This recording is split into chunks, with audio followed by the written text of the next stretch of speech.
Okay, we'll call the meeting to order. I think, is there someone on the phone, Amanda? I heard. Yeah, so.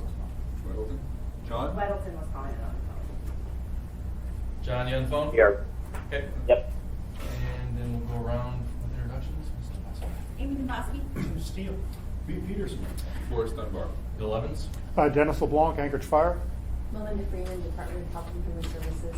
Rob Fetch, Officer, Emergency Management. Chris Holly, Police Department. Bill Boston, Municipal Attorney. Amanda Rose, Clerk's Office. Trevor Morris, Mayor's Office. Michael Kearney, Department of Health. Michael Sally, Department of Health. Kirsten Miles, Second in Charge. Back. Carrie Campbell. Okay. Looks like our topics for this meeting are mostly sort of year-end wrap-ups and kind of action plans for going forward. We've been joined by Ms. Ray Jackson. And so why don't we commence with the Police Department and Chief Todd. Very good. Happy New Year to everyone. I'm going to start with the dashboard that the committee asked for. You should have this in handout form also. It consists of 3 pages. And the first one is the overview of the crime data.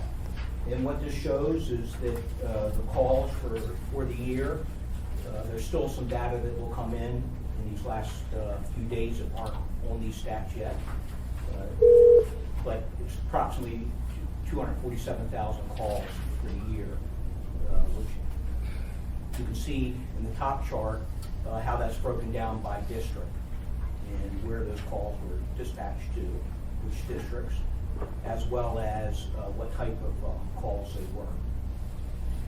Now we have to keep in mind that there's also a lot of calls that are hang-up calls or calls that are missed dials and things like that. The center gets quite a few calls in each year that people accidentally dial 911 or they become disconnected. That's can be rather time-consuming, in that we will dispatch an officer until we figure out that the person does not need police assistance. But that is time-consuming. And then the bottom chart shows the amount of rest each month in the yearly total. And you can see the December figure is a little lower than the other months. That's because it takes a little while for us to get all the information back from the district attorney's office as well as the municipal prosecutor's office and rectify the charges and things like that into the total arrest.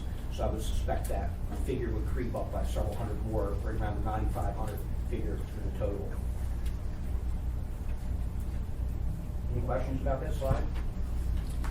But I do want to note for the record, we've been joined by Mr. Crane. Sorry. The next slide is the data on citations. Number given out per month and what those different things were. I did attend a meeting in December where we discussed uncollected fines, and I was quite surprised at the amount of money that's there, and that's something we're giving additional attention to and so on. It could probably be a topic of its own discussion. But you can see the different breakdowns of where, what the fine amounts were and what type of citations those were. So right around 25,000 total citations for the year.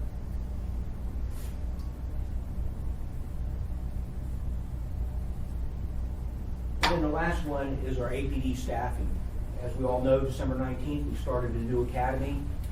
We exceeded our 2-year goal in 1 year by bringing the sworn numbers up to 410. Very proud of that. The important thing to remember, though, 59 of those 410 are not working on the streets yet. They're in some phase of training.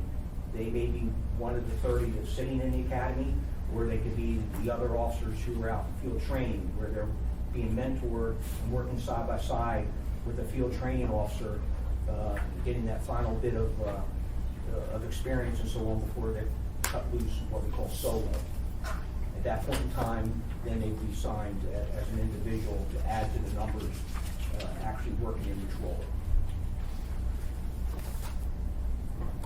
This, we're really excited about this because having these additional 56 that are in training which means by the end of next year, 2017, all 59 of these individuals would really add to the numbers in patrol per shift. And then also allow us to fill some of the vacancies in the specialized units such as detectives, our school resource officers, crime prevention and other CAT and other assignments like that. Then we are on track to hold a June 2017 and December 2017 academies, which will be another 56 officers. Of course, you wouldn't realize the full benefit of those until the end of 2018. Chief, I think Mr. Trainee has questions. Question, are we going to start to reconstitute the gang unit? I know Chief's police reform told us there's no gangs in Anchorage. I just saw you guys talk about a gang in Mountview, so let's agree there are gangs. The question is, we're going to build the gang unit back up. So we are aware of gang activities in Anchorage, and we've made some substantial cases against it. There never was a gang unit per se in the police department. There was an There individual. was one guy and he's gone now, so we're going to replace him. Well, yes, that's an area that we definitely need to, and that's in the crime analysis and our intelligence side of the house. But as far as addressing gangs in Alaska, we've been fortunate that we haven't had the Anchorage municipality really infiltrated in the establishment of these gangs. Most of it is fragmented efforts and activity by those from the lower 48 that then come up and continue gang activity, which is not as highly organized as you see in other cities. But to address this, we've always, throughout the years, and particularly in these past 2 years, worked with the Safe Streets Task Force. So we have police officers that are signed over to the FBI. We work with our federal partners and address it the best way. We think this is really a good way to do gangs because we have the most available information because they have intelligence units, which we lack. And we can get the intelligence from all their offices and so on in the lower 48. So when it comes to addressing guns and drugs and other type of activities like that, we find that to be very, very effective. If we did have the staffing though, it'd be terrific to, put additional resources towards that. You know, the old guy we had there is still in town. It'd be nice to get his information so that we can build on that information, because I've talked to him before. He's got a wealth of information on people that want to be gang members in Anchorage. Thank you, Chief. Thank you. Please, Mr. Steele also. Yeah, just to follow up, the newspaper was touting the line that this group came up to organize, and the question is, are we monitoring that particular neighborhood and those individuals that had contact with them to make sure that it didn't take hold, take root? Yes, sir. So this is our biggest threat here is when others try to come up and establish territories and establish a presence in the state. In that particular case from 2015, the police department was the one that took the initiative to get out there in front of it. We assigned additional resources in addition to our Safe Street Task Force officers. We organized within the department itself and also with the troopers and surrounding law enforcement agencies. And we put effort into squashing that, including not only working with state prosecution, but also working with federal prosecution, which was a big help. And most of those individuals were prosecuted under the federal system. Just so long as we're monitoring to make sure that it didn't take hold. Yes, sir.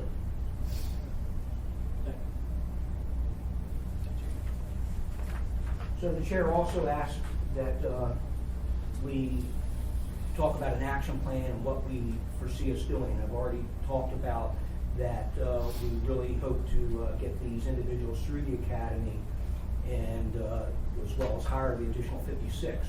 With that becomes all that help, and we touched on that, such as intelligence and other examinations, lab work, things like that really bolster and help a case, as well as the day-to-day business, taking the reports, classifying the reports, handling dispatch and handling communications during these operations and so on. So support staff at the Anchorage Police Department has been cut through attrition over the past 10 years, but the workload has increased dramatically. In these next few slides, you're going to see how due to the cutting as well as the lack of growth in our unsworn side on the that side of the house over the past 20 years. We have a lot of catching up to do as we grow the ranks on the sworn side. The first area is staffing and information technologies. Even though we've been cut from 7 to 6 people, the number of servers have increased from 49 to 87, as well as the devices used have increased from 855 to almost double to 1,580. So we're asking a smaller staff to take care basically twice the workload of what they were doing 10 years ago. Dispatching staffing has dropped from 54 to 48. The number of abandoned calls, which I was referring to earlier, has increased from 2,100 to 3,900.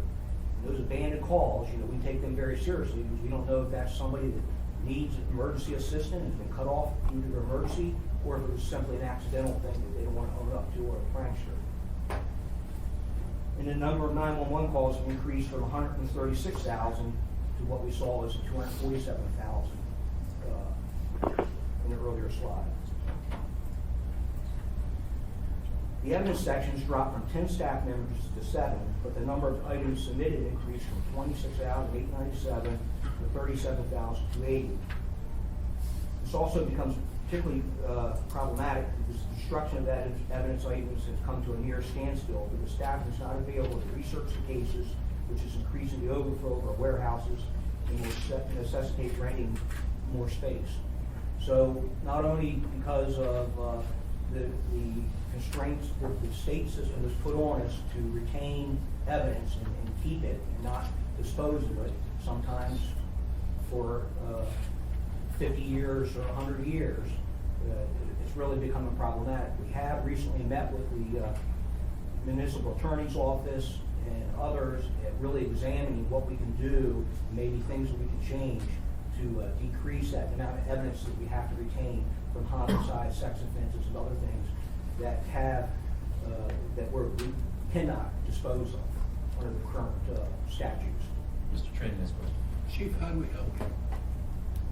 Just by becoming aware of these issues, and we're bringing these issues to the attention of the administration and trying to come up with plans, such as with municipal prosecutors, with fines and fees collections and things like that.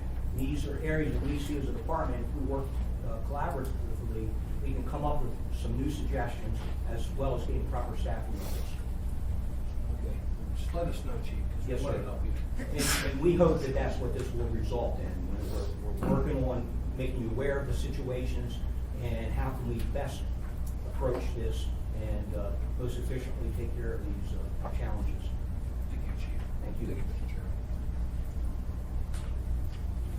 The record sections, excuse me, have suffered a 30% decrease in staffing, dropping from 47 to 34, while municipality has grown, causing over a 15% increase in demand on the staff. At the present time, 553 records requested in the queue, and 150 of these are high priority. The staff is not available to fill them. So what this means is people wanting to get information because of court cases coming up or a hearing, a DV, domestic violence hearing, things like that. Those things take priority because they're time sensitive, as well as individuals wanting permits and things like that for their activities. And what that does is when we have people working on those, then the other day-to-day things start building up. Now, I am very pleased that we advertised for 5 vacancies before the end of the year in anticipation of the new year and funding and so on. And we had over 400 individuals applied as record clerks. And we've done quite a few interviews and come up with some very qualified, good individuals. Now, it'll take about 3 or 4 weeks to run backgrounds and conduct those background checks to get to the point, hopefully around February 1st, we can look at hiring 4 or 5 into these vacant positions. But the important thing to remember is that staffing from 47 to 34, that's what the staffing ceilings are. That doesn't include the 4 or 5 vacancies.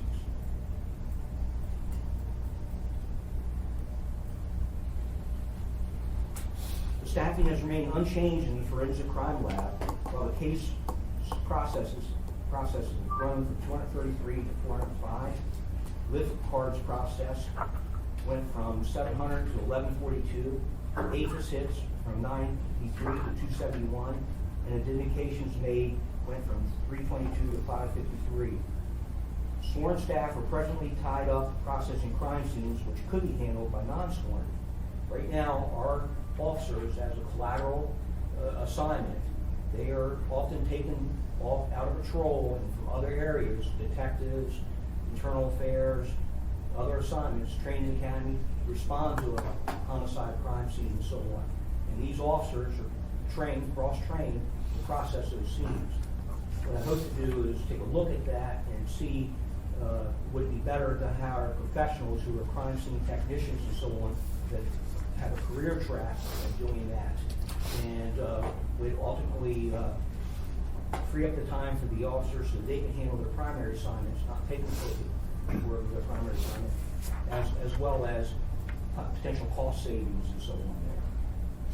Because a crime technician probably would not cost as much to employ as an officer.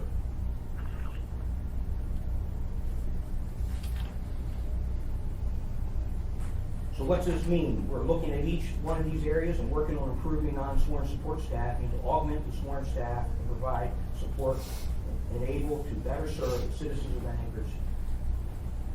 And that's why we think it's really important that we put this down as an action plan, make you aware of it, and look forward to working with this committee in the coming year to try to improve in these areas. Thanks, Chief. Any questions for Chief Tully? Thank you. Chief, what opportunity do we have to reintroduce auxiliary officers to the Anchorage Police Department? So when you say auxiliary, you mean like Like Wasilla does it. Wasilla has volunteers that are not paid. They go through the same academy, not paid. They ride around as the second officer in the car with the officer. They're sworn officers, but they're not paid. They're completely volunteer. And Wasilla uses that as an opportunity to, when they have openings, basically hire from their pool of already trained officers. I think especially with the rise of crime and the discussion in APD's policy of having to have multiple officers on a scene before they can go in, I think that may be an opportunity to leverage our police force across a broader swath of the municipality. So I'm sure there's probably contractual complications, but I want to know what discussion we can start to have about that, because I think that would be a benefit. So some of those programs, one form or another, have existed in the department historically. And quite typically, you do see that in smaller departments. As the policing becomes more complex and the issues become more complex, such as training and liability and things like that, not to say those other departments don't have it, but they're not dealing with it on the volume that we are dealing with it in Anchorage, in a heavily populated area. So we always welcome exploring those things, but you're correct by saying that this is something we'd have to address for contract considerations and so on, as well as working closely with the municipal attorney's office as far as liability and things like that. Because the likelihood of those individuals being trained in the exact same manner becomes very challenging and costly too. So you have to weigh the benefits and costs. Well, I look at the benefit this way. I know it's happened multiple times in Shigakiba River where there's been calls in Anchorage and all officers are pulled from my district. And so the cost to my community is somebody could die. And so I'm looking at the way that other communities around the state do it, and they either put these people through the State Trooper Academy, or they actually put them through their own local police academy with their other hires. And so they pass the Alaska Police Standards Council. I mean, they're certified Alaska police officers. So when we start talking about complications and liabilities, that's all the bureaucratic stuff. We're talking about how do we give police officers in the field the support they need, in the community, the security they need. And we certainly welcome discussion on any one of these things. Anything that makes it save the community, we're all for it. But we have to understand that even training costs hours, facilities, scheduling, and It's things all like cost that. benefit, and to me the benefit is saving people's lives, and I think that's worth exploring. My second question is, I would like to get, information on just how many times, police officers were pulled from Shubiak Eagle River, where we had no coverage, or we only had one officer. Because I'm under the understanding APD's policy with certain types of calls, officers have to wait till backup arrives. So if you only leave one officer in Shubiak Eagle River, if there is a domestic disturbance and somebody's maybe has a weapon, that person has to wait till backup comes. Am I right in that assessment of policy? I'm unaware of any time it's gotten to one officer only in that area and so on. Okay, That would be something we'd have to look into. Yeah, if you can look I've at not that. heard, I'm sorry. Yeah, if you can look at that, whether it's just one officer or all officers were pulled, because I had heard not too long ago, like the incident that happened on the hillside where they were looking for those two robberies or burglary suspects. I heard that day from patrol officers that everybody was pulled out. And so again, I understand the situation, having 22 officers respond and leaving the entire rest of the city empty. I think especially if we had patrol ahead and auxiliary, we might be able to leave some outlying officers in other parts of the city, whether it's West Anchorage or Eagle River. But I think I'd like to know the numbers before we get too far ahead of ourselves. So we give a lot of attention to that and make sure that the safety of the entire city is there. It is a constant weights and balance of what resources are necessary. And sometimes things could be upside down. I'm unaware of recent conversations or recent incidents, including the hillside one, but I'd have to look into it. So any information you have, like officers that are providing that information. I'm never going to out my sources. They're, Well, but what it's I'm saying. hard to look at it. All our officers are proud of their job Oh, and yeah. positions. They wouldn't be embarrassed to bring a problem to my attention. I encourage candidates. I'm not saying that. All I'm saying is I get a lot of information from men and women on the line, whether it's police or fire, and they never want their bosses to know they're talking to me. But in a police world, I know it's not necessarily what the data is. It's perception. And a lot of times those perceptions aren't accurate. No, and that's why I'm asking you for the data, because I know you can track all your vehicles at all times. So when you have major instances, I want to know how often it happened in 2016 that either all officers or we were down to one officer in Shubiak Eagle River. Because I know because of APD policies, one officer effectively isn't effective. Because they have to wait for backup before they can go into a dangerous situation. And that's what we want to mitigate is if there's ways politically wise or policy wise we can make it better and safer for officers in the community, I want to start exploring that. But we have to start with the data.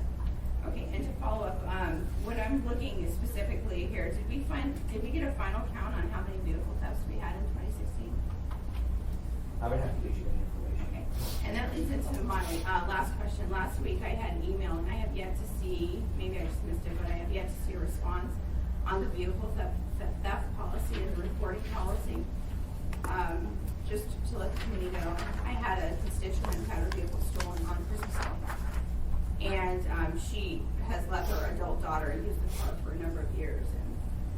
And the adult daughter woke up, it was gone. She points call it in as a stolen vehicle, and they referenced, and Chief Gillen was going to go back and listen to the tape so we could get real information, not just hearsay, but they referenced the fact that it may have been their old roommate who hasn't lived there since October. It may have been their old roommate who took it, but the vehicle was stolen, so they wanted to get it on the hot sheet. And APD told them they had to wait a week before they could report the car stolen. Even if they hadn't seen the person in 2 months, they had to wait a week before they could report the car stolen.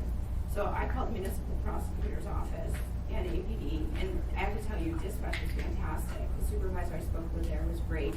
She sent me the records supervisor, who was fantastic, gave me a lot of information. And then I was able to talk to, I think it was Blair at the municipal attorney's office.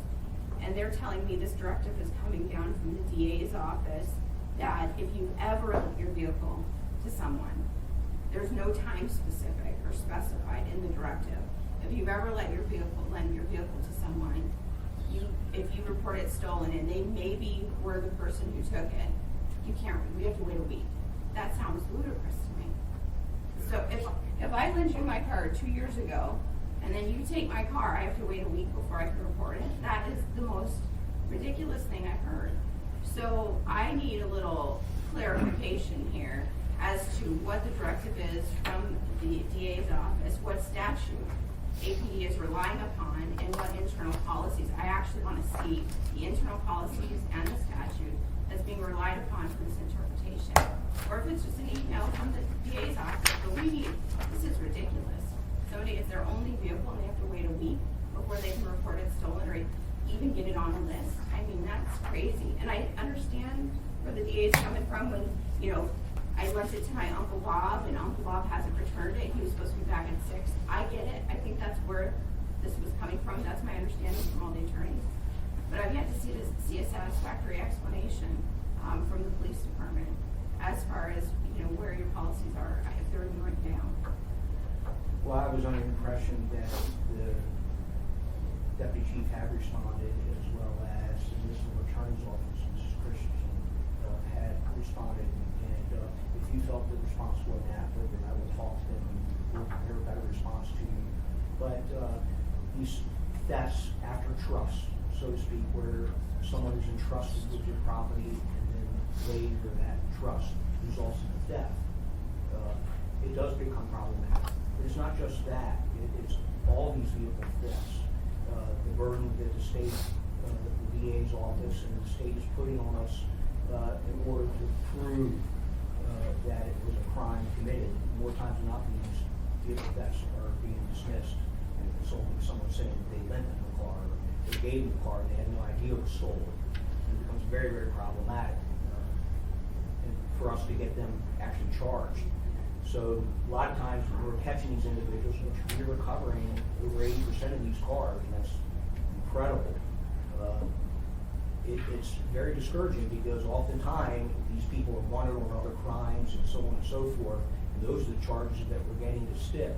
But the actual auto theft is all we need to work. Well, and it's interesting because I'll talk to different officers, and I've been told from patrol officers flat out, yeah, as soon as we drive up, the first thing they always say is, as soon as we get them, first thing they say is, oh, I'm borrowing the car from Bob. Where Bob got it? I don't know where Bob got it. I mean, Even after they've eluded you and other things, but Yes. then because the theft charge is not there, they won't allow for the eluding charge, and so on and so forth. Right. So we are, constantly aware of this, and we're trying to collect good examples of where these situations have, and then have those candid discussions, such as recently suggested, do we potentially charge them with theft from the city or something like that, where that resources were used and so on, and should there be some type of compensation? We're looking at all different possibilities, but this is something that we must work under the statutes that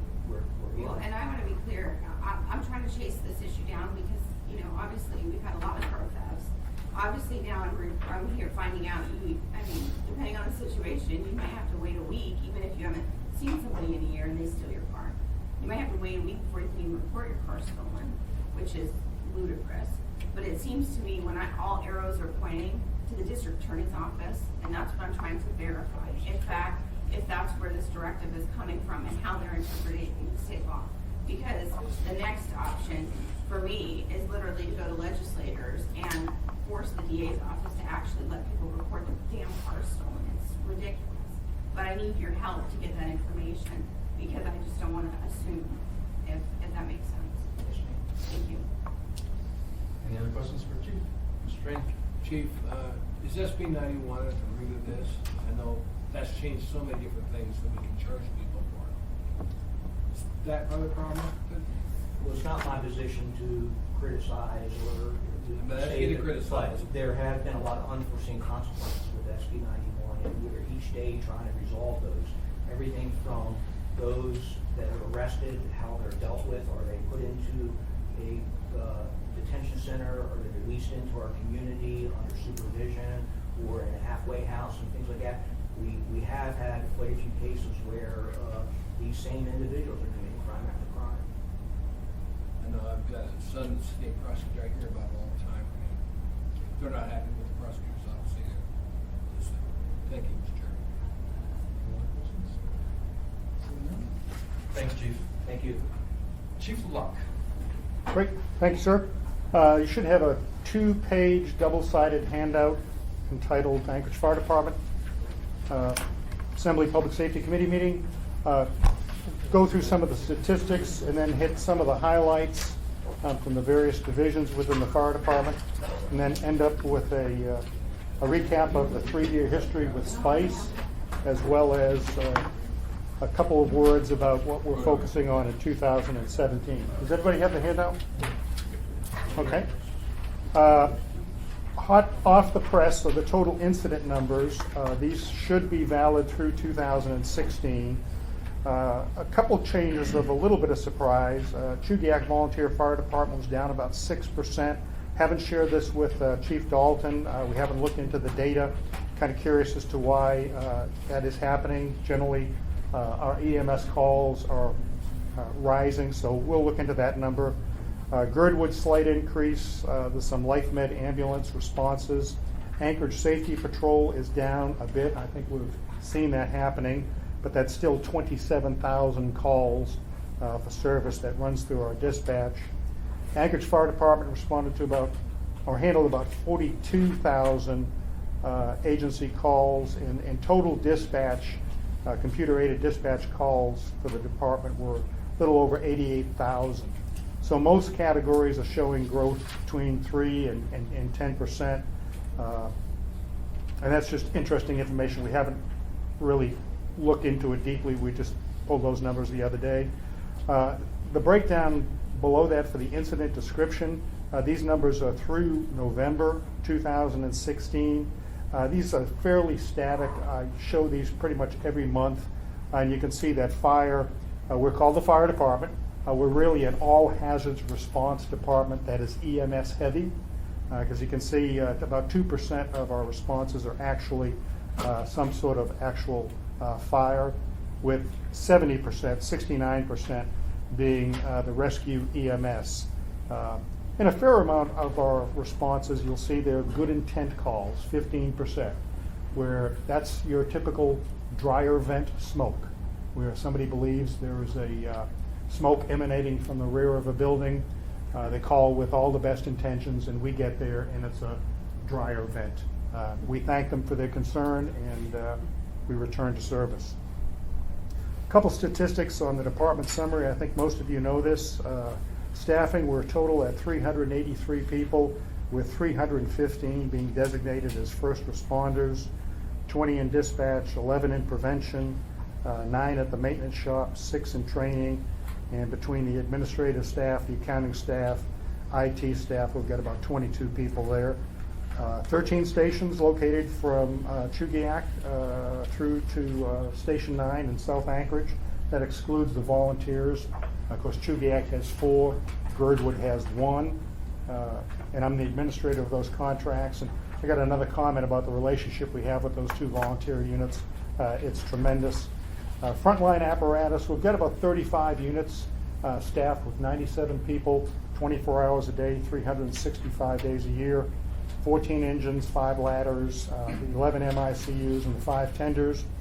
And then we have 125 other pieces of rolling stock, everything from battalion commander, SUVs, down to the trailer that pulls the snow machine that's located at Station 8 and Station 10. And we're, yeah. Any questions on those stats? Now I'll hit some of the highlights over the department starting on page 2. Really, really proud of the training group that's located off of Airport Heights. You just walk down to that 4th bullet. I won't read them all. I'll allow you to read these at your leisure. Over 45,000 hours of training delivered by the training staff, as well as supplemented by all of the instructors that are brought in on temporary duty. Really, really impressive. Information technology, we started the year with only 2 people in that department. We've now been able to grow it to 4. Doing a great job working with SAP and the TriTech computer-aided dispatch systems, evaluating the NG911 RFP process, doing a lot of work out in Chugiak, responding to their upgrade needs. And really, really pleased with the job that Heather Wilson and her folks have done, plus with the addition of the 2 additional staff this year, has really helped them dramatically. EMS, I think you're all aware of the very, very successful BLS implementation that was triggered by the tremendous spice outbreak in October of 2015. That was a triggering event. We've seen our calls increase about 25% over the past 5 to 7 years. The spice sort of caused us to act. But that BLS implementation, a tremendous, tremendous effort by the EMS supervisors, the battalion chiefs, as well as the folks in dispatch to make that a success.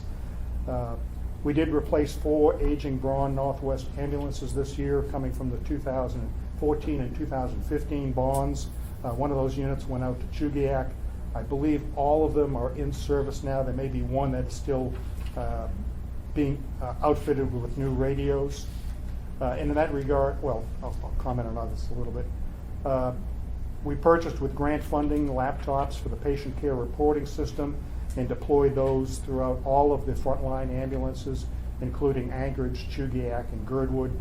That's gone very, very well. And of course, we're continually being very, very proud of our AFD medical director. Dr. Mike Levy's been with us since DIRT.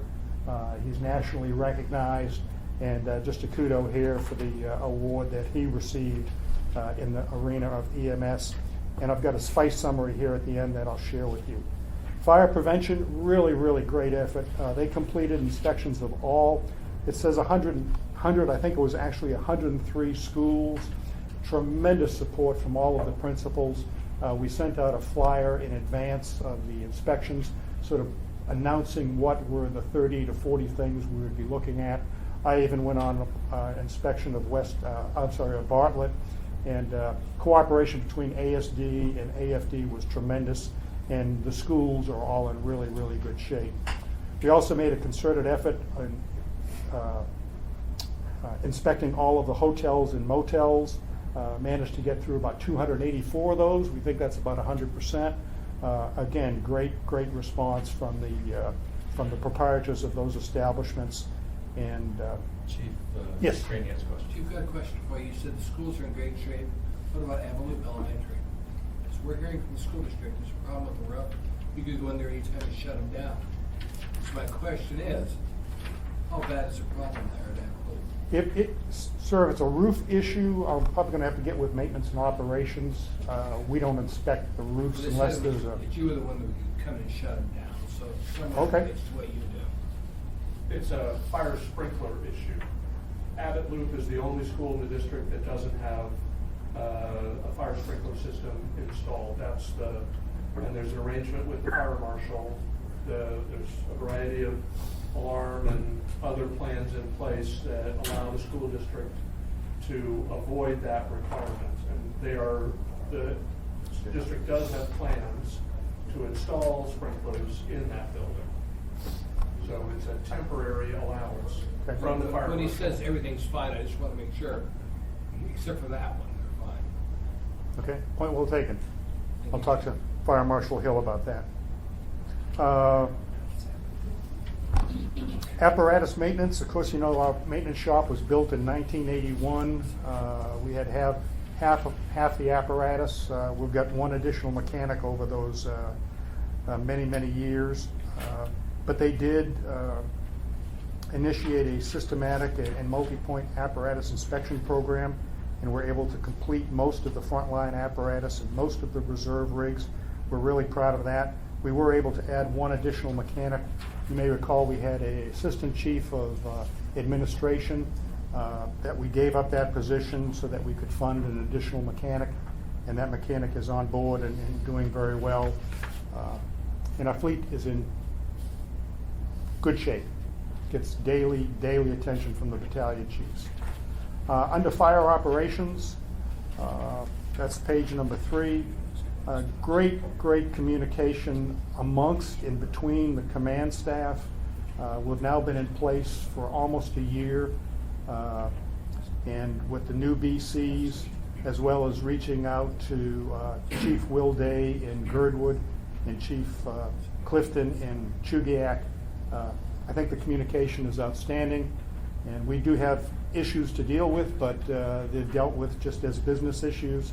There's no proprietary interest between any one of the departments, and we're really proud of that. Chief, Mr. Bosky has a question. I can wait till you're done. Are you done? Got a couple more things to Go say. ahead. I'll wait till you're done. Okay. Second cookie dot there talks about department-wide improvement of morale. Every feedback that I get from third-party people, people who may not want to be known, is positive. And if we do get some concerns raised, we attempt to address them as professionally and quickly as possible. We were successful in awarding a new medical physicals contract to a new vendor this year. This was actually about a 3-year effort led by Deputy Chief Hetrick, and that's going very, very well. We were concerned that the service that we were getting from the previous vendor wasn't necessarily as rigorous as it needed to be, and particularly following a line of duty death a few years ago, we wanted to really strengthen the physicals that our firefighting men and women were receiving, and that's been engaged now for about 2 months. So we're really, really happy about that. Of course, all of you know we opened up 2 replacement fire stations. Very proud of Max Gruenberg Fire Station number 3 at Burgaw, and of course Station 9 down on Lake Otis Parkway.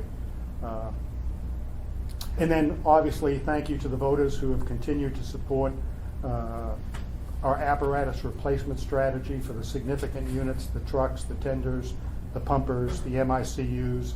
A couple of comments there about what's been delivered this year and what's still en route. And then interestingly, just to show you the graphical summary of where we were with SPICE from 2014 through December of 2016. Before you get there, Chief, Mr. Trainee had a question. Chief, earlier you were talking about Max Gruberg Fire Station number 3. What are we doing with the traffic control coming out of there or going into there? We still Right now, monitor. they have the ability to stop traffic immediately. We're still working with the traffic department. We've got 2 initiatives to gather data. Obviously, every single day as instances occur.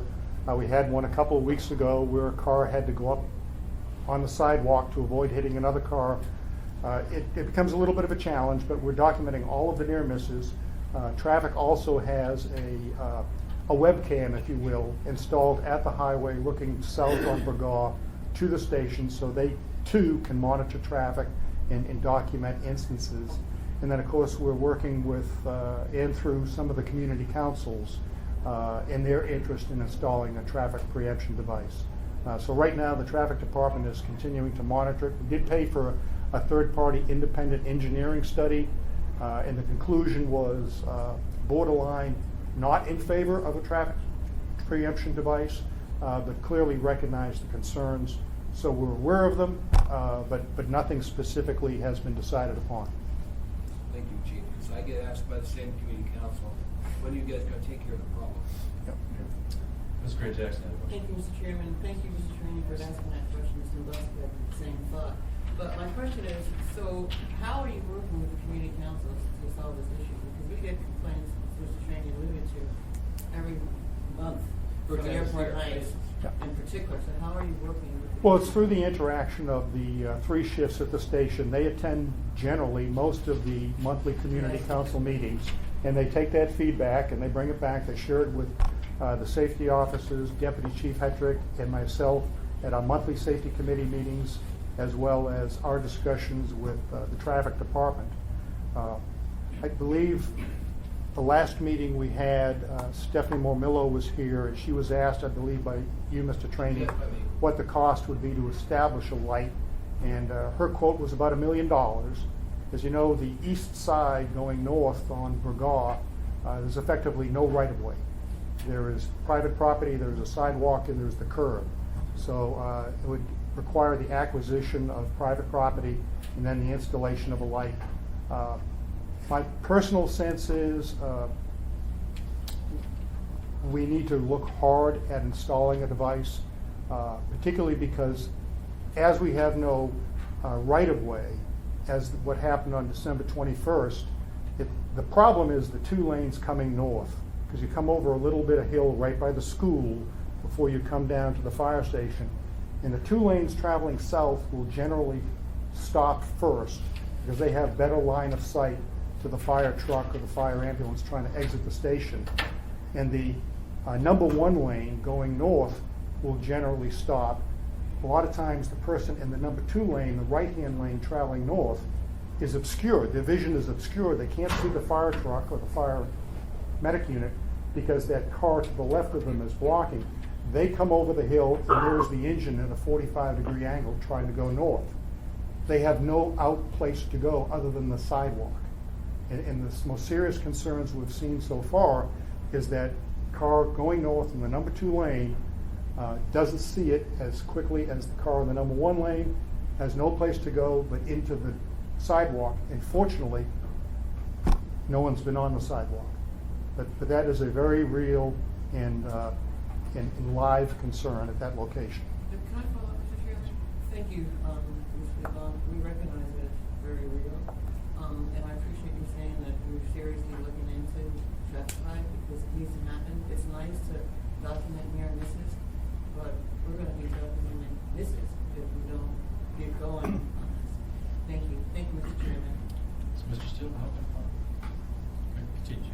So then lastly, as I was mentioning, there's this is a summary just pulled together yesterday that talks about our shares, the SPICE history.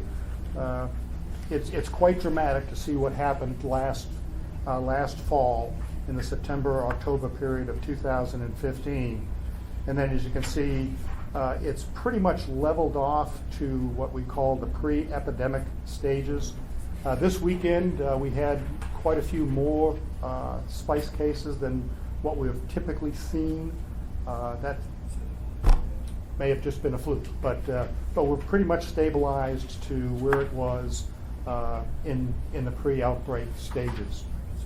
So I share that with you just for information. And then lastly, the focus of the fire department in 2017, we were a bit delayed in implementing some of the initiatives that I had advertised when I first came on in the summer of 2015, but it's all around fiscal accountability, it's around succession planning and strategic planning. Of course, the tactics and getting that all done is a very effective training program and personal accountability for what people do. And the department appreciates the support that we receive from the Assembly as well as from the general public, and hope it continues. Thank you. I'd like to just follow up a little bit on what Mr. Train was asking about Station 3. Station 4, I had two constituents actually. It was a few weeks ago, but they said that they were driving down Tudor and there was about 5 cars that just went everywhere. When the fire truck came out, they said they came close to hitting. So we obviously have a traffic issue. And that's been one for a long time. I think we're all trying to know. But I think 3 is obviously more grave of an issue. So what are we talking about Station 4, improving the safety over there? Well, I know the discussion at 4 has been going on for probably over 10 years. It's a bit problematic the way the streets on the south side of Tudor come into, because it's not immediately adjacent to McInnes. And I'd probably have to defer to the city manager or others to discuss what, of course, that's state. The chief Right, it's a state right of way. When the station was, when that site was selected, when the state, when the access permits were with the state, it was done with the commitment that there would not be any traffic preemption or traffic management devices installed there until and unless McInnes, the residential connection, the northbound connection there, required it. So, and McInnes does not require a traffic signal based on its current, the volumes it currently used at. So that was a deal, geez, I don't know, 01, 02, whenever that the decision was made to relocate Station 4 from Lake Otis up to It was 04. Tudor, that was part of that decision-making process. Can you usually say there's an accident? Station 4 was never moved from Lake Otis. Station 4 has always been where it's at now. It's just we expanded it there. Right, Excuse me, I exactly. apologize, that's correct. I apologize. The trailer home right to up the east. McInnes onto, The west. they come come right out of the fire station, right onto McGinnis. And then from McKinnis on to Tudor. Right. So at one point, when the plan was to enlarge the station, we had to buy a little bit of extra property there, Right, sure. and we expanded the station to accommodate more equipment. The state, told us at the time that they weren't going to support the installation of a traffic signal at McKinnis, which has been a neighborhood. I mean, some people like it, some people don't, but it's been a subject of a lot of concern at that community The last council 20 for a years. long time. And so at that time, we knew going in that there would not be a traffic signal allowed by the state. I mean, that was 12, 13 years ago, whenever that was. That could be conceivably revisited, but the state's, as we all know from previous discussions, Tudor Road, the state's into making traffic move faster, not slower there. So that is not, unless they change their approach, I don't see that's So going to be a deal. my question is, have we had any traffic accidents there due to fire trucks pulling out on Tudor? We have had no fire apparatus struck. It's just been near misses to this point. Because, as I said, the people in that number 2 lane going north, rather than striking the fire apparatus, they very quickly assess that the sidewalk is clear, and they end up driving up on the sidewalk for 50 to 75 feet.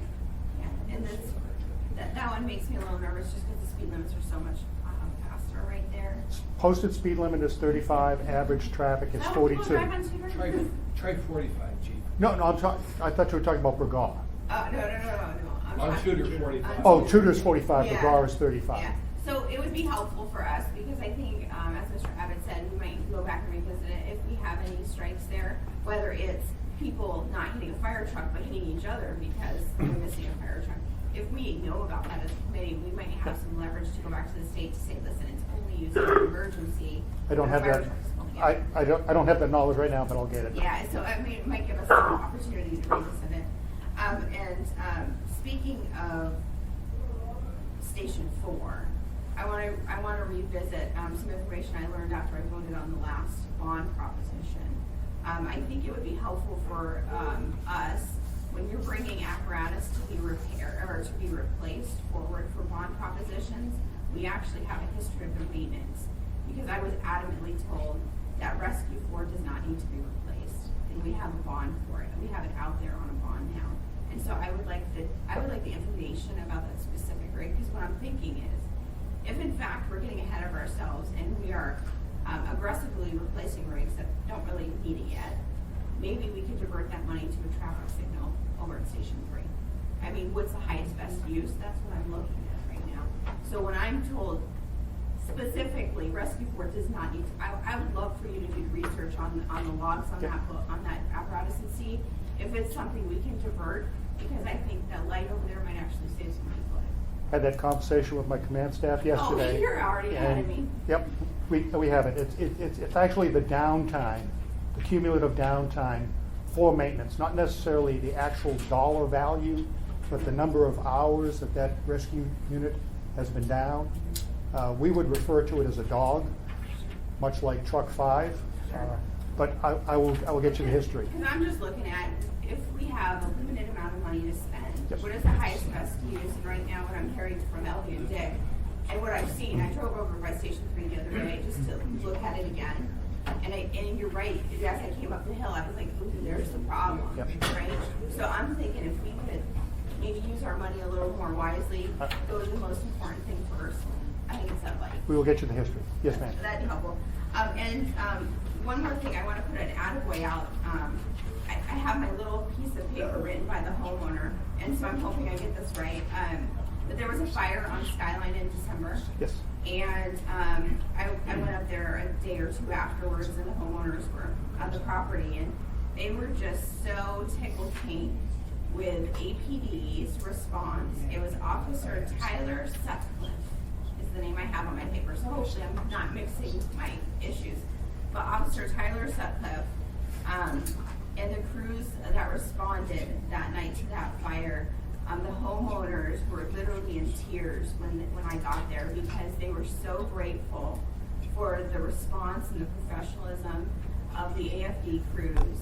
And the homeowner, she specifically wanted me to make sure that Chief Tully knew Officer Sutcliffe was compassionate, he was caring, and when her home was on fire, complete loss, she had just gotten out, the officer came up to her and he embraced her in her hug and he just let her cry. And that is community policing. So when we talk about it, a lot of times we think about getting bad guys and all that kind of stuff, but it's understanding when to have compassion, and the firemen did the same thing. The firemen, were able to embrace and help the family secure the area.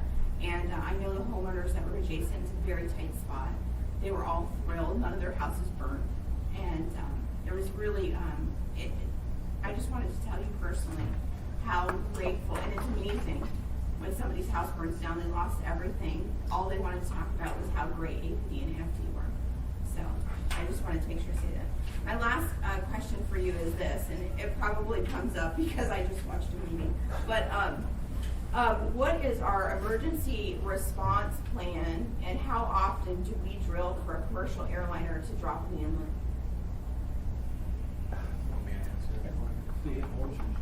There is- I've been told by firemen basically we're out of luck if it happens, but all I know is that water is really cold, and I've been hearing, well, basically we're out of luck. It's taking AFD 30 minutes to get there, and nobody else is coming. So what is really our response, and how much of a priority have we made it to drill in this scenario? Yeah, the primary response team, of course, is the airport itself. Ted Stevens International Airport is the primary.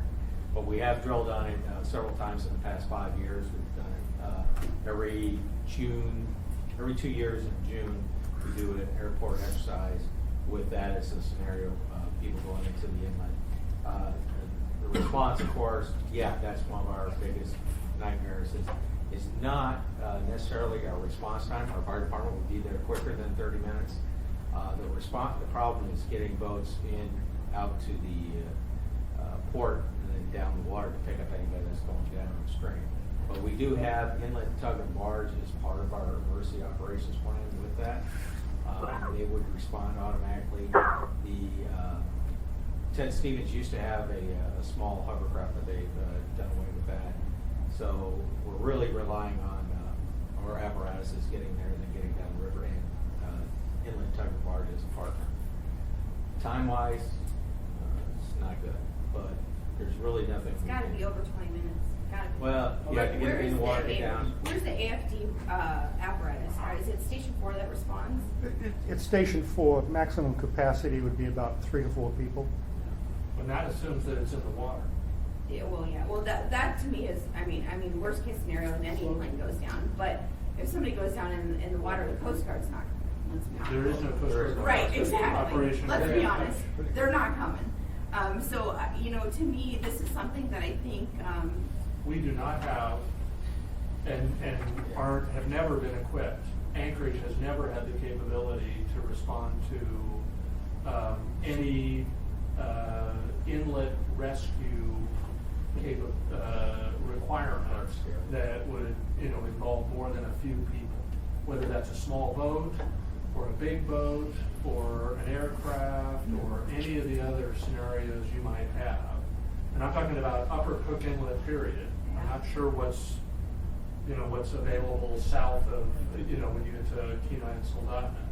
But in Upper Cook Inlet, which includes turning an arm and connect arm, there is no such capability. it's crazy, isn't it? And then, And Yes so, and no. I mean, most it's communities cost don't have it. Has it happened? Anchorage is the largest city in the state. We land right off the inlet. And I'm telling you right now, if an airliner goes down and 200 or 150 people die, and we save 3 because we just couldn't get out there in a quick enough time, I mean, the municipality of Anchorage is going to be looked at as the responsible party. City Tech doesn't have it. Vancouver International doesn't have it. Really? I'm not aware of an airport anywhere that has a dedicated. I'm not just talking about an capability. airport. I'm talking about, like, look what happened in New York, right? You had multiple agencies. You had Port Authority. You had the police department. you had all multiple authorities, so I guess your answer was the best in that, you know, how you drill and the different, there are different assets in communities, I mean, assets coming together. So, I'd be interested to know when the next drill is going to be, and I would like to be aware of it, because I I'll let want you to know, watch it. those are run by the state, Okay. Ted Stevens International are the ones that. Okay, I'll contact control us, them. but, yeah, well. Awesome, great information, thank you. Yeah, that, I watched it like 3 times differently, but. I was actually a victim in one of those training exercises one time, so I know they do occur. I'm afraid because we've ran so long on this, we can ask you to make your Make it presentation very like short. 5 minutes, that would be great, thank you. No problem. Well, thank you and Happy New Year to all of you. I'm going to bring your attention to 3 documents. We have the 2016 Public Safety Report to all of you, and we have the ASP, the Safety Center Safety Patrol Report that we provide to you monthly, as well as the Animal Care Control statistics. So those documents should be in front of you. And again, the theme that we've talked about with the Safety Center is that we continue to have about a 30% reduction in utilization over the last several years. And yet we still require 24-hour service as well as the capacity with the van patrols.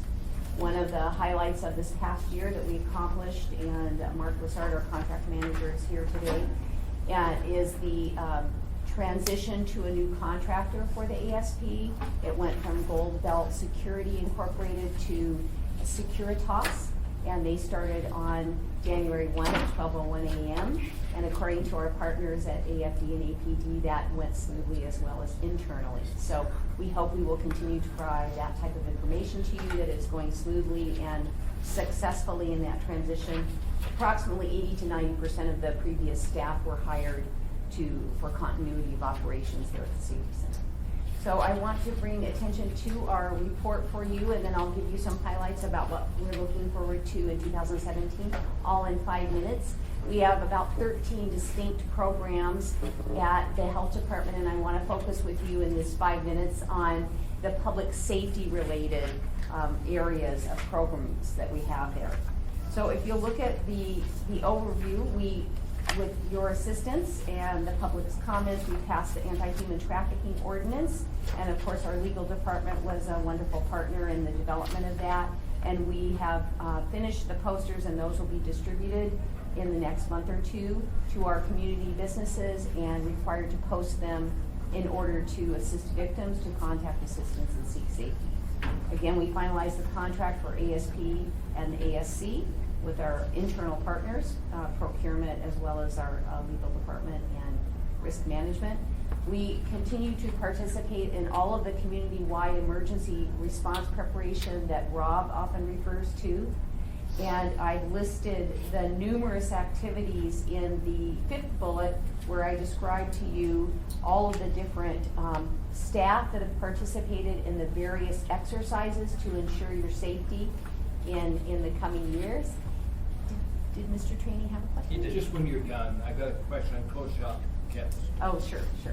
So in addition to that, we continue to work on Title 17, which is the animal control ordinance, and making sure we're working with our committee, our advisory board, and the Title 17 subcommittee on improvements in that area.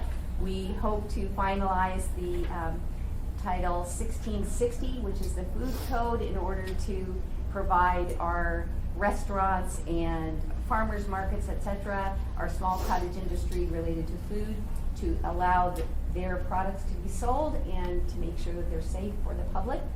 We have continued to work on the marijuana outreach and education program, in addition to the implementing the retail establishment regulations and monitoring retail establishments. We started with that.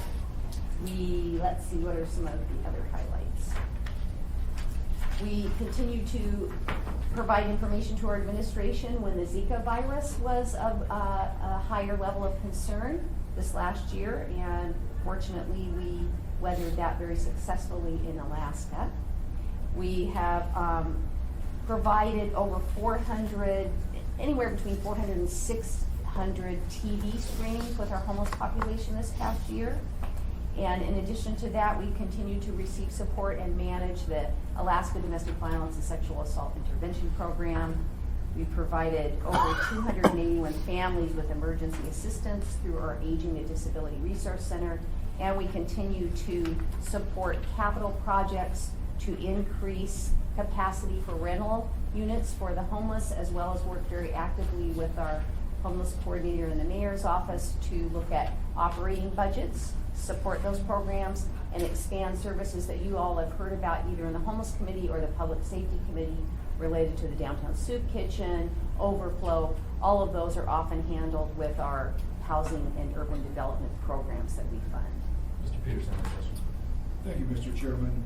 And Melinda, I've heard this, I don't know whether I heard it at this meeting, but I've heard that the mosquitoes in Alaska don't carry the Zika virus, they're different than the That is local correct. mosquitoes Although or they're something? huge and they are a state bird, they do not carry that particular virus. And although, in addition to the information on how it is transmitted, it is also can be sexually transmitted through individual contact. So you can have a person who has the infection and then they can also infect another person. So that's our reproductive health program that looks at that. Thank you. Mhm. So if I can have just 1 or 2 more minutes, I'll talk about highlights in 2017. In 2017, in fact, in about 3 weeks, we will receive the President's Award from the Alaska Public Health Association for 80 years of service of protecting the public and protecting our public health. That's very exciting. We'll continue to provide funding for these capital projects that are oriented to bringing people out of homelessness and being victimized into safe and affordable housing. We will be expanding our services at the Aging and Disability Resource Center. We are working on a new building design, considering, I don't know who's feeling the age more, our building or some of our team, but we will be looking at replacing that through the development through the administration. We are also beginning to work on a master plan for the cemetery, since that will, we're fully utilizing the cemetery, let me say that. And so we want to make sure we have enough space for the future. We'll be finalizing, I hope with Bill and his team's assistance, Title 17 Animal Control Code revisions, finalizing Title 1660, and continuing to implement the marijuana education and outreach program. Will increase our participation in anti-human trafficking, as well as you will be seeing the Wellness on Wheels unit, which has provided hundreds of vision screenings through the Lions Club. And I think those are the highlights I can fit in my presentation. If you have any questions. So Trini, Kosha. Thank you. Yes. Quick question for you. Very good. Let's talk about Koshak Kennel. I understand they did not get a license, but they're still operating. And I understand you guys are negotiating with them to try and improve their facility. I was watching TV today and they had one of the people on the Animal Control Advisory Board say, in the code, she was reading the code, it says, you do this in public, not in private. So I'm asking you, why are we negotiating in private with the company when the code says it's done in public? Well, I've asked Michael Tierney, our contracts manager for our animal care control, to comment on that. He's been directly involved in the discussions and working with our legal team on that particular concern. Yes, sir. There has not been any negotiation. What it is Koshak did reach out to us, and they said, we have a meeting with you. So we went with legal. Their attorney showed up, our attorney showed up. There was no agenda, there was no promises made. But what they did is they came and showed us. They said, here is, we want to show you that we severed our relationship with BARDA. And that was a rescue organization that had the vast majority of the animals. It was ran by the same person, I think. Correct. Yes, sir. But she is no longer the manager. So they did service. So all those animals were taken out, and they showed us pictures at that time of the renovations that they had enacted. So we did make arrangements where RMAC and our chief animal control officer went out early last month and verified the portion of the kennels. It was eight kennels that had been renovated. And so we have postponed the hearing, and they are seeking, in fact, I expect that any day now, they're going to put in a new application with a revised area of where they're going to operate out. Because the outdoor kennels, those are not being operated. And they're not entertaining their old license. In fact, it was revoked. So they do not have a license. They're applying for a new But they're still doing business? They have one dog there, a dog, Yes, sir, they have. Still one on doing board business there. with, though they don't have a license. Yes, sir, but that's not uncommon when you seek a hearing to have the status quo. Because if we were to seek to, we would have to be prepared to have an injunction if we wanted to have them cease operation, and there is no imminent or immediate danger to the public. You said they've redone their facility. They've Have they renovated, sent- I've seen pictures. Have they sent a sanitation team in there to make sure whatever virus is within that place affecting the animals is gone now?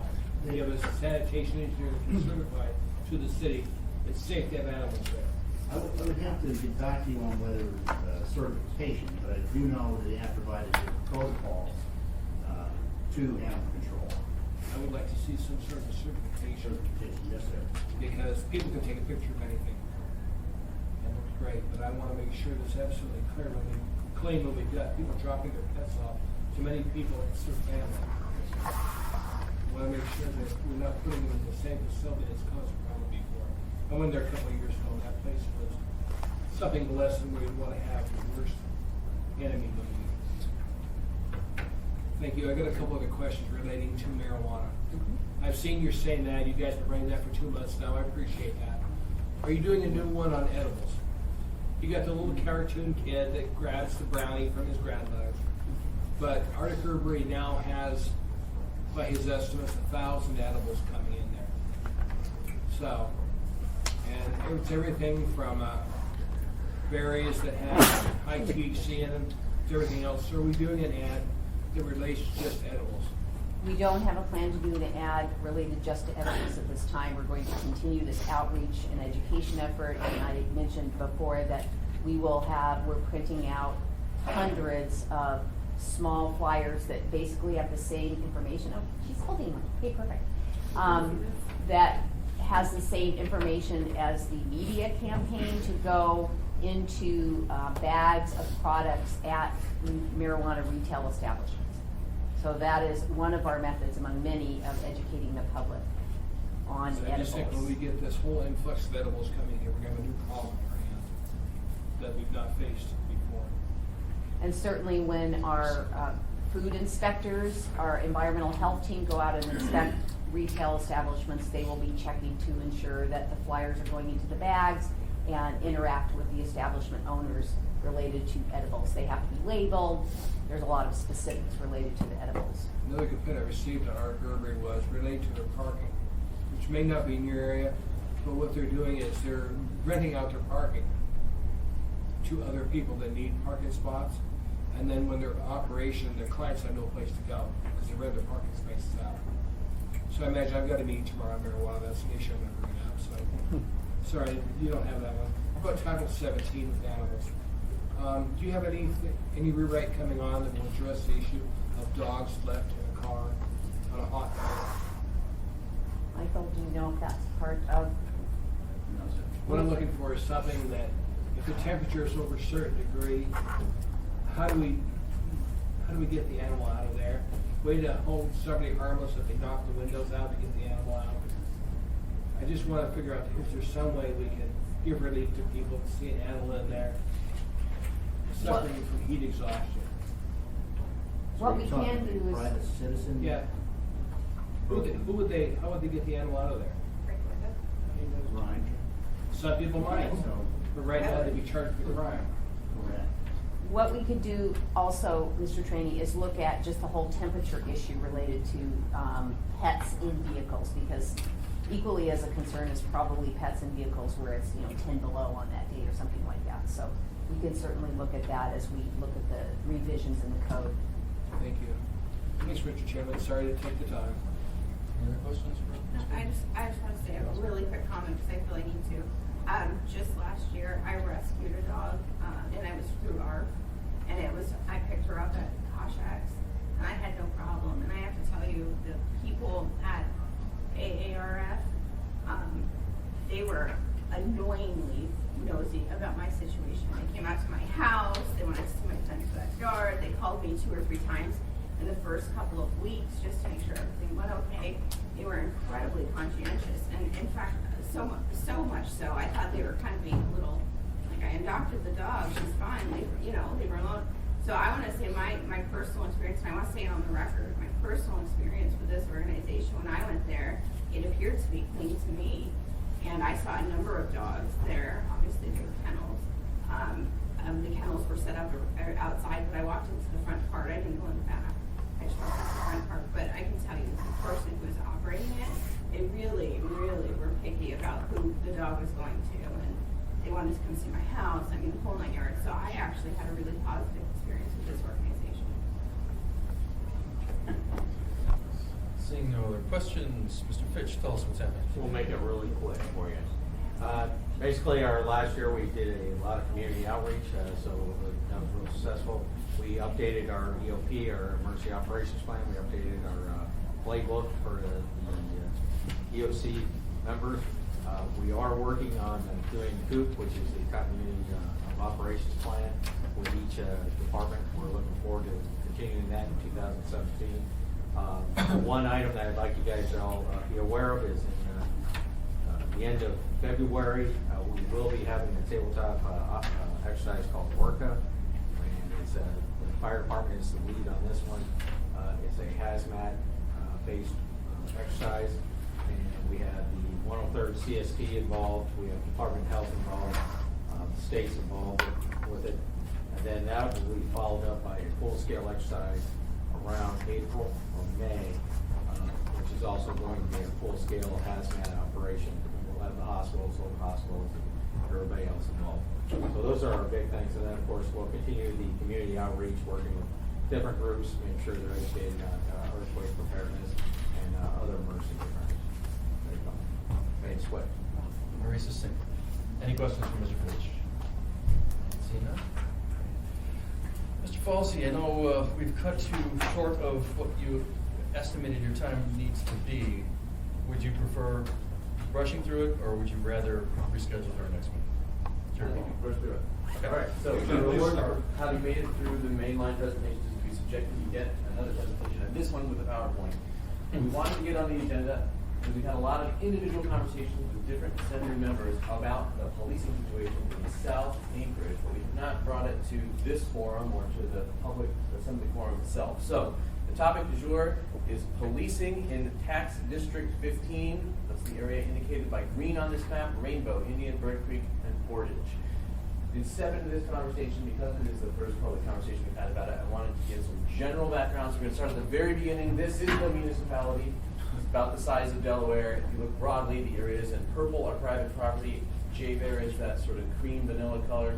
We have a lot of state park, and we have a lot of national forest. Because we are legally not a city but a borough, we are stuck with this service area concept under the state constitution, which is mirrored in our own municipal charter, which says that if we're providing specific special services, not area-wide, but on the service area, we require a vote, we do a special tax levy, and that means that police, among many other things, are offered in service areas, not across the whole municipality. So the Anchorage Police Department does not police Anchorage. The Anchorage Police Department polices the Anchorage Metropolitan Police Service Area, which since the mid-90s has been defined to be all areas of the municipality north of McHugh Creek. Hence the map looks like this. As an aside, getting to this map was quite a traumatic ordeal. A lot of people lived through that. A lot of people know that history. It was on the assembly at the time. There was a time when the police service area looked only like this. It started with the city. It increased by leaps and bounds. Well, not by leaps and bounds, by small steps until they single leap and bound, which got us to the police service area that we have today. So the status quo, as we have lived it, was we had a blue area above that line, which was all policed by the Anchorage Metropolitan Police Service area, and we had a green area and Girdwood below that line, which was the area of the municipality without police service. So how did they actually get law enforcement? The troopers. The same story happens all across the state. Areas that did not have a large tax base, that were not large metropolitan areas, were policed by the state because, after all, these are state laws that are being enforced. The state has a law against murder. They have to have some police force to actually enforce that law. Why are we talking about this now? Because the situation changed. Before we entered into the building in 2015, the troopers, looking down the road, seeing that the fiscal situation in the state was not getting any better, sent the letter to the municipality, to Mark Mew, saying, we are out. By January 1st, 2016, we are pulling out of Girdwood and the surrounding areas. Anchorage should handle this on their own. when we came into the building, there wasn't a lot that had been done on this conversation. It was a bigger topic that could be addressed in between that February and July period. But one of the first things that we were able to do was to get to push that deadline back to June 2016 so that we could at least put something on the ballot to get us a little ahead of the game. And meanwhile, Girdwood took this issue very seriously. They created a public safety task force. They went to town and started exploring all the various options. And you know how the Girdwood portion of the story ends. Assemblymember Johnston and Evans asked for a ballot proposition to allow Girdwood to vote themselves into taxing themselves for police services. That went to the ballot. And why am I talking to you about Girdwood only if I'm supposed to be talking to you about Tax District 15? Why did we fix this problem only for Girdwood and not for the larger green area? Well, because we were strongly cautioned that the result of the public process that the Girdwood Public Safety Committee went through showed that it was going to be incredibly dicey for Girdwood to vote for itself to have a tax levy, and it would be doomed to failure if it was any larger than the Girdwood Valley Service Area. And the election results seemed to bear that out. By a vote of 3 people, it passed that they would have police protect services in Girdwood. 3 was all we needed. Actually, 1 was all we needed. So we took that and went forward. We had an interim police contract. We had Forest Fair, and we just signed the long-term police contract, which came into effect January 1st. So the Girdwood Valley Service Area has taken care of its own problem, but this is what it leaves us with now. Looking at the larger municipal map, purple areas are the private property. AMSA, the Anchorage Metropolitan Police Service Area, has taken all of this taxable value and put it towards police services. Girdwood has now removed itself from the picture, and the only thing that's left are large portions of Chugach State Park, which is not taxable, Chugach National Forest, which is not taxable, and the purple areas around Rainbow, Indian, Bird Creek, and Portage, which are taxable, but don't have a lot of taxing capacity. So what do we do now?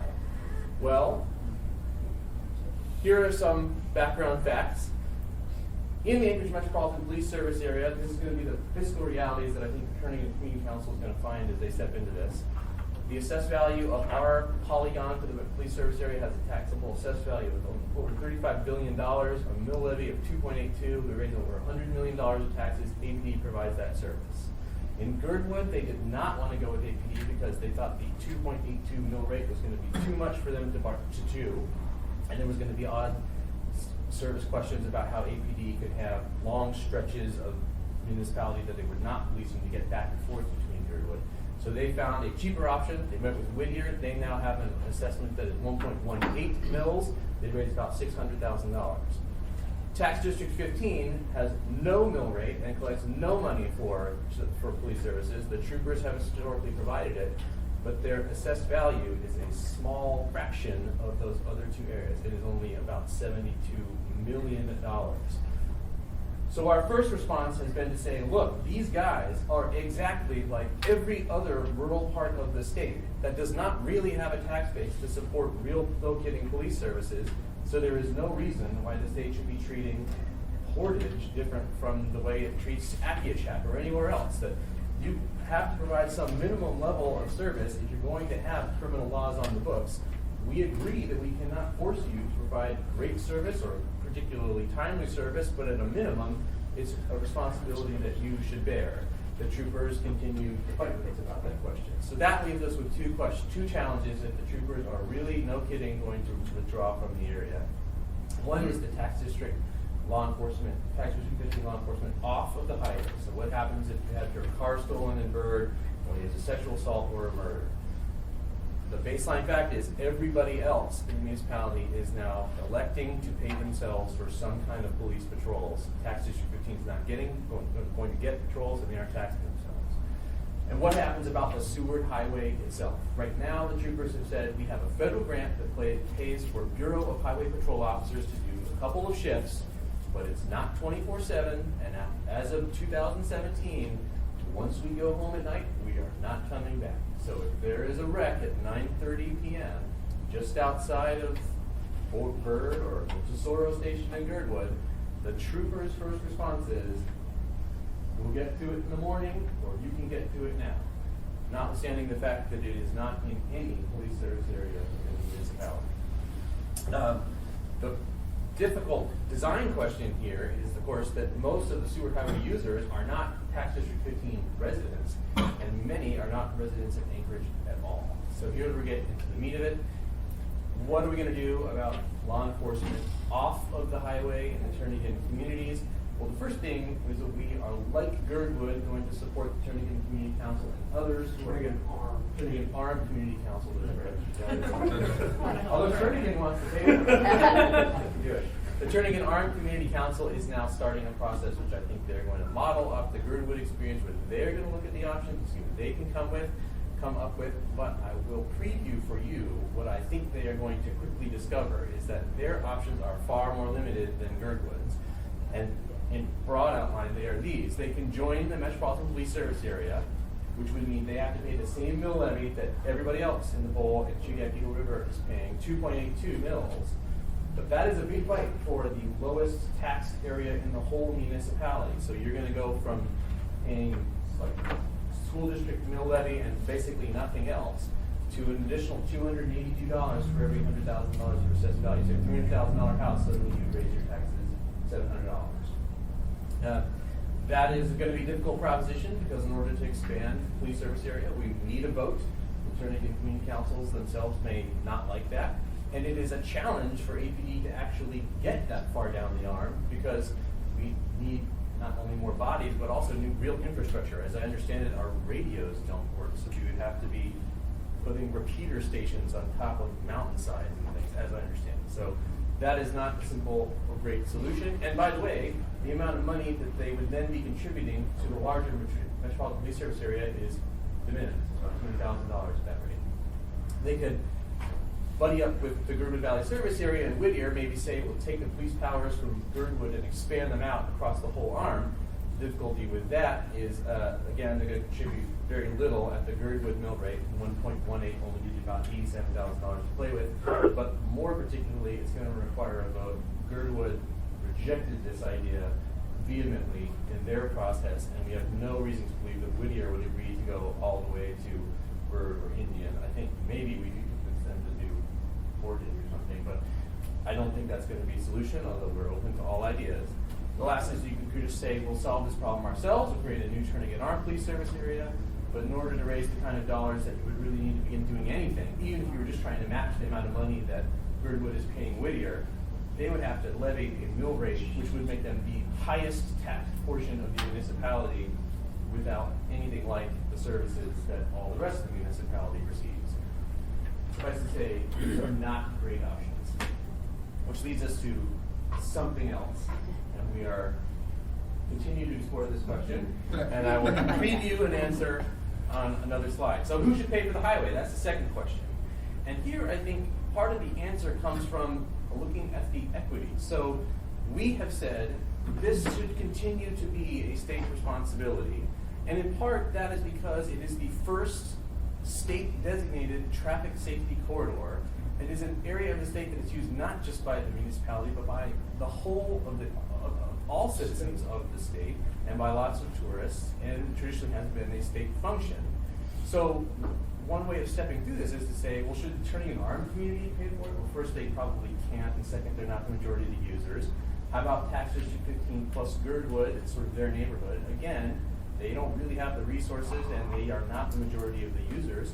If you expanded AMSA, that would mean, which you probably could do, you could have a small extension of AMSA run right along the highway. It might not even require a vote because there would be no additional private property and no additional voters required to do that. But at that point, you're now saying Chugach Eagle River and Anchorage have to pay for the highway all the way down, and now the communities of Girdwood and the Turnagain Armed communities are not paying anything. So maybe the answer is the whole municipality is supposed to be paying for the Seward Highway. But fundamentally, it still feels intuitively correct that the real answer should be the highway users, who are both municipal residents and non-municipal residents, should be paying for that highway patrol. And that really gets you down to, I think, one of two options. The first option is the status quo, which is one we keep banging on the table, and we say, this is clearly a state function with the state users. The state troopers have historically performed this. Pretty soon we're all going to be putting up some kind of broad-based tax or not paying PFDs or whatever, and the troopers should get back in this game. I don't know how likely that is. The only other options then are to continue to wave our fists in the air and say, troopers, you gotta do this, we are legally prohibited from doing this, or to say, this is not fun for anybody, but we will do it, and to do it, we're going to need some additional resources. And that option probably feels like something like this, that we say, the municipality will, fine, we will take over this function, and maybe we will do highway patrol and something like criminal investigation response, which I'll describe in a minute, area-wide. The only way we can solve this problem realistically, which we don't like having to solve at all, is if we do this all together. And the only way that that feels fair or palatable is if we aren't the only people paying for it. And that is a challenge, because the only way to get people who don't live here to pay for it would be to enact some kind of new levy. And that would be a sales tax, which 20% of which would be paid for by people who don't live here, who are residents of Matsu or Kenai, or tourists who are visiting Alaska, or a bed tax increase, or a gas tax, or something else, none of which are going to be popular options, and all of which I think would have to be ratified by the voters of Anchorage. But at least we can put that question in front of them. And it still doesn't change the fact that who do we give that new money to? Option A would still be, the trooper is fine, you have given us an economic duress situation, we will pay you to stay, but at this point, I think Colonel Paco is going to say, I literally do not have the bodies to do this. I am not doing it for any amount of money, in which case the only other option is APD, who will still have to install repeater stations on mountain sides. The reason I put criminal investigation response into this is to get back to Tax Issue 15 and to highlight something about Whittier's arrangement with Girdwood. Whittier, like most police departments in the state, is a kind of small town operation that does not have the ability to do major crime investigation. If there's a sexual assault or a homicide, they pick up the phone and they call the State Bureau of Investigation, which is a division of the state troopers. We believe that the troopers are going to continue to provide that support to Whittier, although they have made noises that we're only going to do it for a few years, and eventually you're going to have to call APD to provide this function for you, or you're going to have to pay us something. Again, we think that is outlandish, but if we were going to say, fine, we are no longer willing to be at the mercy of state forces, we will solve this problem on our own. One potential way of solving it is to cleave off those post-crime scene investigation type duties from main APD patrol and have something like a Bureau of Investigation function here in the municipality as well, and say this new levy, which is area-wide, covers highway patrol and that kind of after-the-fact criminal investigation response, and that does at least three things. It solves potentially the highway problem. It potentially solves the Tax District 15 problem, because we would say, if you want patrols, you have to find the money to pay for them yourselves. But if something terrible happens, you now have someone to call. APD could send down some detectives to figure out who committed the homicide. And it also would provide the backstop to Girdwood to say, even if ASD flakes and refuses to give you Bureau of Investigation support 2 to 3 years down the road, now we have a way of APD doing that. That is still not a great option, because it's not the way we are wired now, and it will take a lot of restitching and will be a lot of head scratching to figure out how to make that work. But I think it's the best we have been able to come up with so far. And that is the end of what I wanted to give you, and I'm only 6 minutes over. Not bad. Mr. Steele and Mr. Dunbar and Mr. Train. It seems to me, it's a state highway, state has responsibility in terms of law enforcement, traffic, and all that kind of stuff, it would seem to me. That is not the case. There are lots of state highways, the Glen Highway, the Seward Highway once it gets to Potter Creek. Police services are not determined by the ownership of the right-of-way. They're determined by the other geographical factors. We could put toll booths on either end of that section. They Mostly might. that ownership is government. They do get to decide where, if you get to put a toll on it or not. And that does underscore the historical practice, which is that the state has provided this minimal level of law enforcement everywhere, and that where communities have matured to the point where they wanted their own police force, the response from troopers has always been to step away and say, that is now yours. And that's what they're trying to force upon us for the first time. But Mike is right. So once we had the Metropolitan Police Service area, or even the city service area in the 60s, the troopers were not patrolling the state roads within our self-elected tax polygons. Seems to me that the state is not going to do response in that segment, say, hey, we'll wait till tomorrow, come on down. It seems to me as that we've got, the question is how we go. Mr. Dunbar. Thank you. So this is an excellent presentation. Whoever did the PowerPoint, I want to congratulate them on all the circles. It's great. No, but This is yeah. the only thing I learned in law school. Oh, yeah. I somehow missed that class. Law review. Yeah. It was a show. Yeah. So I was the director of that show. Anyway, the point is this. Yeah. So this is a great presentation. I feel like we're the wrong audience for it. You know, I mean, so I think that there are a lot of people who need to see this. We'll see it. It's great that we got to see it too.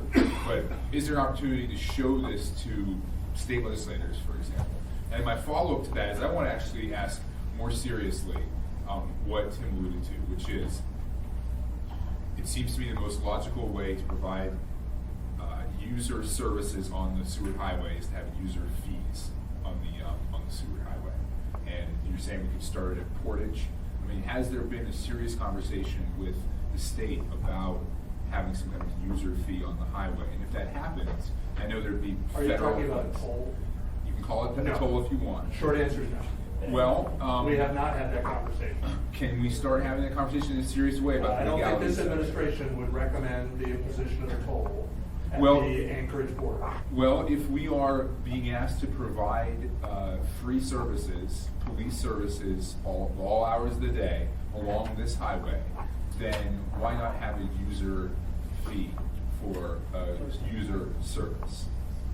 I think it's not a terrible idea, but I do think it's complicated idea, in part because Right. if the state is levying the toll, then those dollars go to the state coffers, and then we have to rely on some kind of agreement, which They can't I'm not confident that in What do this we have a lawyer? environment we can really count on, that would get all appropriated back to us, unless they said that's funding the troopers, and okay, fine, we're gonna keep it. I'm not asking you to just do it or to create ordinance, but I would like that conversation with the state to actually happen in a serious way. If they are asking us We to. encourage you to begin that communication and look forward to the outcome of it. You're You have hearing the to- administration decline your invitation. Okay.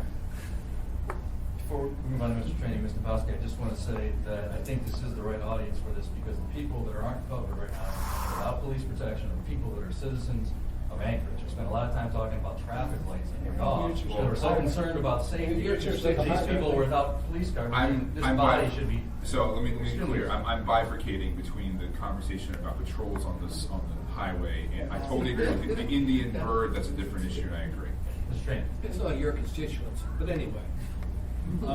Residents. We looked at the motorhome tax rental, because a lot of these motorhomes are rented here, they head south. We looked at the motorhome tax rental, specifically goes to this. They're captured by the motor vehicle rental tax. If you're looking for something that would tax an RV differently than it would, I mean, it's a percentage of value. So if you're looking for something that would hit them harder than otherwise, I don't know whether that could be done in code or Do you explore how it would be done? yeah, that would require. If it's a sales tax, then we have this in that to voters too. And if it's raising any new revenue, if it's not just offsetting property tax, then that offsets. But we can.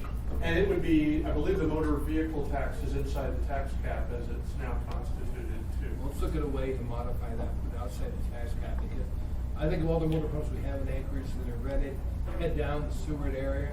They're gonna go along that highway, they're gonna use that service, maybe one way to get some additional money. But I also wanted to ask the fire chief, we've gotta provide fire and safety, because it's nice to have the police go in there, who's gonna pick up the bodies on the road? No one. There'll be an accident, say, north of mile 75 Ingram Creek, as you come off the pass. We will respond, because that's area-wide EMS. We will scoop the victim, and we will leave the accident scene as is,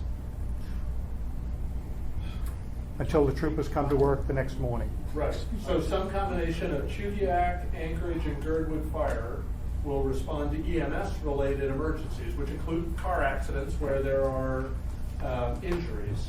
and they will deal with the injured people, and then they, I mean, as it's currently constituted, then they turn the scene over to a police force. Typically, Anchorage Police Department, if it's north of Potter Marsh, and then south of Potter's Marsh, typically it's the troopers. Who are gonna do it, Ace? Who, it'll be interesting to see, the first time there's a major accident, after January 1, whether the troopers will follow through on their commitment not to react to that if they don't happen to have somebody in the area already. Thank you. Ms. Dombrowski and then Mr. Steele. Yeah, I'll be really quick. I echo Mr. Evans' sentiments that this is absolutely the right place. I mean, the fact of the matter is, we're talking about events that are going to transpire within the municipality of Anchorage, regardless of service district. So ultimately, when something goes bad, they're gonna look at City Hall and the Assembly, and they're gonna say, well, you knew this was a problem, what did you do to fix it? And I think, Mr. Falsey, just to poke holes in your argument, because I'm assuming this is where the state's gonna come, using the argument of this is a state road, this is the sewer highway, they're gonna look at the Glen Highway and say, wait, you guys, you patrol right up to your northern border on the Glen Highway. I mean, I gotta tell you, I gotta make sure I'm under the speed limit every time, because those APD cops sit right on the overpass.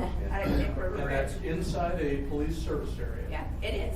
But my point is, it's the municipality of Anchorage, so I think the state's gonna look at you and say, well, you guys are on. But it's just like being inside the Kenai Borough. No, I know. We're just, in the state's eyes, the municipality of Anchorage is just like a borough. The term municipality is our affectation, not one that the state recognizes. And the state troopers police the Kenai or Matsu boroughs, except in the communities of Seward, Homer, And Soldotna, I'm not arguing et cetera. with you that the troopers should do it. What I'm saying is, where is the weakness that they're gonna push upon, and I think that's it. And I think from a realistic standpoint, hey, I have the same problem with the fire department. If I'm a citizen of Anchorage, and I park in the parking lot of Flat Top, and I walk up X amount of feet, and then all of a sudden I step over the boundary and they're not gonna come because I'm over, I think that's stupid. And I've talked to a lot of battalion chiefs that have told me, you know what, fact of the matter is, we assess every situation, we go anyway. And so I think that's what citizens are gonna expect. I'm a taxpayer of Anchorage, I drive to Kirkwood, and if I get in an accident and I'm near Indian, I expect somebody to respond. And I think every citizen's gonna seem to say the same thing.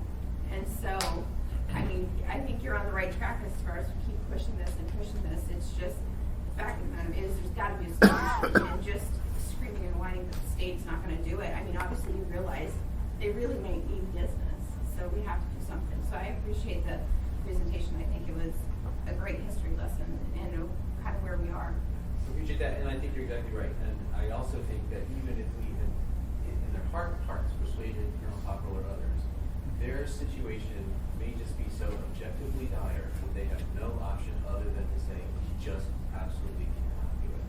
So that might be the problems for us to solve. Mr. Steele has a solution. Yeah, I hope that's some acute fire should it happen again. I know we did fight it, but the state also. The Division of Forestry, our trucks don't go up mountain trails very well. So if there is a fire along that section of road, theoretically, are they gonna respond? The response will be, I hope, similar to the last summer, where Division of Forestry came in almost immediately with all of their assets.